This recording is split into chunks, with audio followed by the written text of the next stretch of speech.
সংস্কার আর নির্বাচন পদ্ধতি নিয়ে বিতর্কে দেশের রাজনৈতিক দলগুলো অনেক ক্ষেত্রেই বিপরীতমুখী অবস্থানে। পরস্পর বিরোধী বক্তব্যের ফলে ঘোষিত সময় ফেব্রুয়ারিতে নির্বাচন হওয়া নিয়েও সংশয় জনমনে। দেশে যখন এই অবস্থা, বাইরে তখন ভিন্ন চিত্র। নিউ ইয়র্কে জাতিসংঘ সাধারণ পরিষদের ভাষণে ফেব্রুয়ারিতে নির্বাচন আয়োজনের ব্যাপারে আবারও নিজের অবস্থান স্পষ্ট করেন প্রধান উপদেষ্টা ডক্টর ইউনূস। আগামী বছরের ফেব্রুয়ারি মাসে আমরা জাতীয় নির্বাচন অনুষ্ঠানের প্রস্তুতি নিচ্ছি।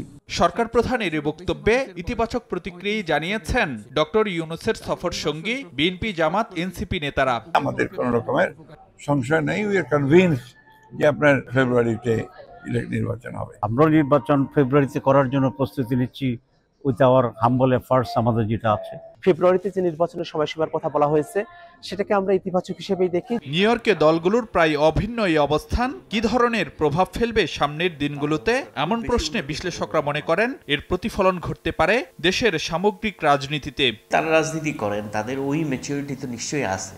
এদিকে প্রধান উপদেষ্টার বক্তব্যে উল্লেখযোগ্য অংশ জুড়েই ছিল রোহিঙ্গা ইস্যু। এর রাজনৈতিক সমাধানে মিয়ানমার সরকার ও রাখাইনের অন্যান্য অংশীজনদের ওপর চাপ প্রয়োগে আন্তর্জাতিক সম্প্রদায়ের প্রতি আহ্বান জানান ডক্টর ইউনূস, যা রোহিঙ্গা সংকট সমাধানে সুদূর প্রসারী ভূমিকা রাখতে পারে বলে মনে করেন বিশ্লেষকরা।